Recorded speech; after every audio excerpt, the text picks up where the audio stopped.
Anyway, tama, dating DILG Secretary Ronnie Puno nasa ating linya. Congressman Puno, sir, good morning po sa inyo. Si Orly Trinidad po ito sa DCWB, sir. Gandang umaga po. Yes, magandang umaga, Orly. Happy Sunday sa lahat ng mga tagapakinig natin. Ganyan din po sa inyo. Napatawag po kami kasi mukhang tama ba, Monday or Tuesday, sisimulan na ho ng Kamara ang inyong sariling version naman ng investigation dito po sa flood control project anomaly pong ito, itong skandalo pong ito. Pero marami kasing nagtatanong kung andun pa rin ba yung direksyon na tutukuyin din ng Kamara yung sino yung mga nasa likod ng mga pangyayari may insertion ay isiningit ang isang flood control project na nangyayari po pag BICAM na at hindi na alam ng Executive Department na mag-a-appear na lang sa budget pag pinirmahan ng Pangulo. Kasi ang pagkakaalam po, kayo ang nagsusulong din po nito. Dapat alamin kung sino itong mga ito Congressman. Hindi totoo. Hindi naman maiwasan yan na ka-Orly. Kasi sa Martes ang hearing ng DPWH tapos yung pinaplano kong investigasyon iba pa yon dahil yung investigasyon may separate investigation po kayo doon. Iba yun. Kasi ang gagawin natin doon hindi lamang hanapin kung ano mga nangyari dito sa nakaraan, pero gagawa tayo ng mga solusyon para sa panghinaharap Kasi dapat alam mo, meron naman pwedeng gawin para hindi na kaya nang gawin yung mga ginawa na nila no, yung pinaghahati-hatian na lang yung pondo. Hindi dapat ganoon So, yun ang magiging objective ng ng investigasyon natin. Pero dito sa Martes, siguro tatanungin natin yung mga dapat tanungin tungkol dito sa darating na budget din. Mabutit ma-share natin sa ating tagapakinig, Congressman, kasi hindi naman malawak ang aking pangunawa kung paano nangyayari yan sa ating pambansang budget na hindi katulad nyo, talagang kayo mula siguro sa National Expenditure Program hanggang yan ay maging isang General Appropriation sa akin na susuri nyo yan o GAA o GAA. Meron lamang siguro dapat tayong i-share, lalo-talo sa ating mga taga-subaybay, kung papaano nangyayari ang isang proyekto na itatago sa executive, at kung hindi titingnan maigi ng Pangulo ay hindi niya makikita na ang laki naman nito. Anyamet daytay. Parang kasama niya sa Secretary Lucas, anyamet yan ang tikwa. Apay ngay, magugulat na lang siya na parang ang laki na kagad ng kanilang budget sa isang flood control na hindi bahagi ng kanilang proyekto o infrastructure program. At mapipirma, malulusutan, kaya tuloy ang tanong nila, yung baka naman yung kung gagawing bukas sa publiko ang BICAM, wala rin silbi dahil baka meron tayong dapat tingnan yung mga nasa likod bago pirmahan ng Pangulo ang GAA. Unang-una yung BICAM na yan talagang walang kwentang sistema yan. Ang gagawin itong taon na to, Orly, open to the public yan. Open to press and media. So pwede ka manood dyan. Para siguraduhin natin na wala nang mangyaring mga kalokohan dyan. Ang iniisip ko lang, kung maputol ko lang kayo, iniisip ko lang, sige, manood kayo. Mga Pilipino, pag puro number na, boring Totoo yan. Baka mamaya, tatlong dadaanin tayo sa tagal ng debate, 4-5 oras. So pag tinamad ka na, wala na nakikinig. Tingnan mo nga kung ilan pa ating live views. Kung ang live views simula ay 3,000, tapos matitira mga 3 o 2 na lang, ayos na, tara na. Baka naman ganyan ang mangyayari. Totoo yan. Padala mo na lang yung researcher mo. Hindi ba? Ayun, sa bagay. Ganon. Tapos bantay na lang siya. Pag may napansin siya dyan na medyo tagilid, tawag na kaagad sa'yo, di ba? Pero yung paano nakakalusot yan. Yan. Alam mo kung ilang proyekto yung DPWH sa bawat taon, libo yan. So ako, tinignan ko nga yung lista ng kapal. Mga 1 inch yung kapal. Ang mga letra, pagkaliit-liit, parang mas maliit pa sa cellphone. Naku, mawawala ka nga ng interest. Maduduling ka pagka binabasa mo yun. So, ang ating Pangulo, tinitignan yan, mga total. Kasi siyempre, magtitiwala siya na hindi nababoy yung mga nandun sa binabasa niya, di ba? Dahil Pangulo nga yan, hindi ka naman siguro magsasubmit ng walang kwentang report dyan. Yun ang nagiging problema kasi, yung tiwala natin dito sa mga gumagawa nito, ay nalapastangan talaga.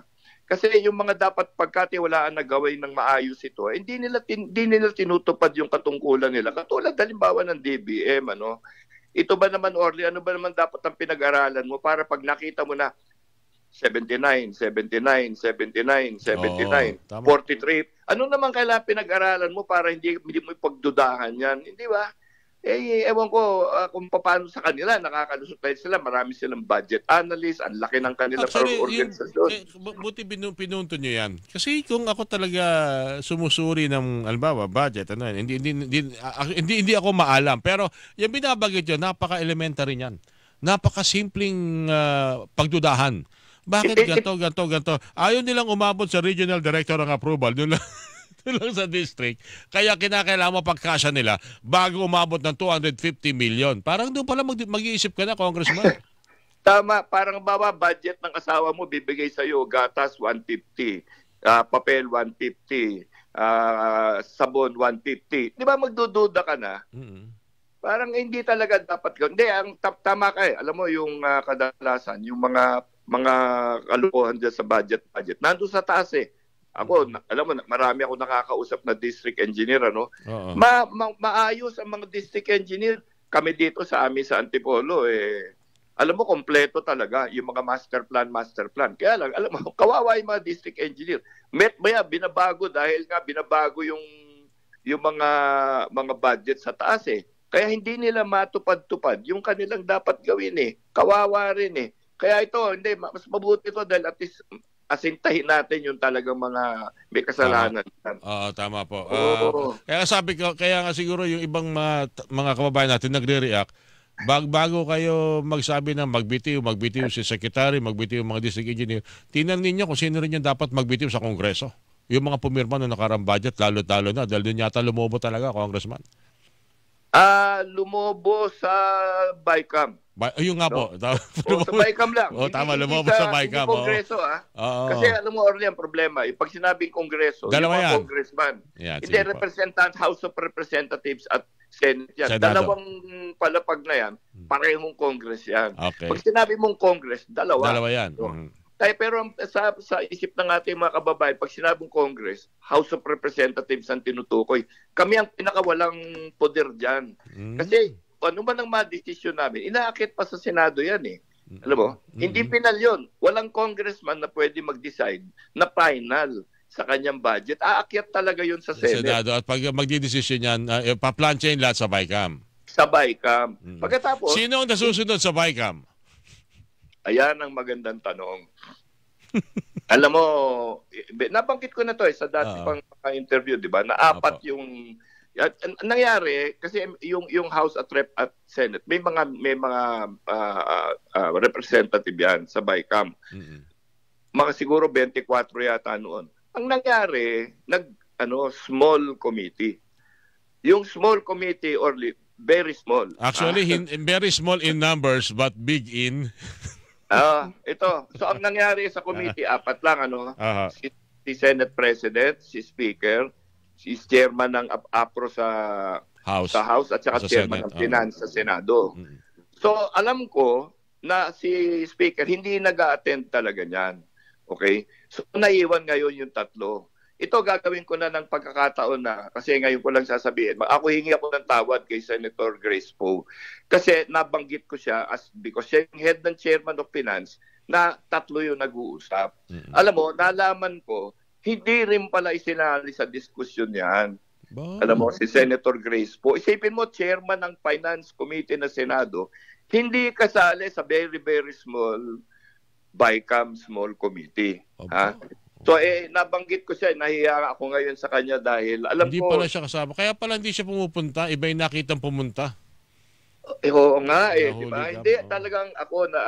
kasi naniniwala naman ako talaga na talagang napakahusay na senador at talagang may integridad yan si Senator Grace. Matagal na akong believe dyan. Medyo na-disappoint ako nung nakita ko yung members ng small committee. Pero nabuhayan ulit ang tiwala ko, hindi lang sa kanya, kundi sa maraming mga naglilingkod na maayos, na hindi pala sa sinani na naman. Sus Maria, na lang, Batman and Robin na lang yan, pare. Kaya siguro dapat pero ito mangyayari through your committee to iimbestigahan, hindi na ho dun sa investigasyon ng Tri-Committee. Ah, hindi, yung mga budget hearing ngayon, budget hearing yan eh. So, tututukan mo yung akin talaga para sa sistema. At siyempre lalabas lahat yan. Hindi naman pwedeng itago yan. Ano eh. Nabanggit ko na yan. Siyempre nagkakahiyaan dito sa amin. Ano ha. Ako, bago ako dito, hindi naman ako tatagal dito. Kaya wala na lang pigil-pigil. Di ba? Sabihin na natin yung totoo, tapos pangatawanan nila, ipaliwanag nila. Di ba bakit sila ang gagaling nilang tumira ng ibang tao? Pag sila natin itira, hindi fair. Ano ba yun? Oo nga, para pag iba, ang dali sabihan na magbitiw ka na. No? Yun na nga eh. Pero kung uugatin, sino ba talaga? Saan ba talaga nagsimula ito? Tulad ng binabanggit nyo, Congressman, nagsimula yan sa BICAM. Doon natapos, doon na pinalyan.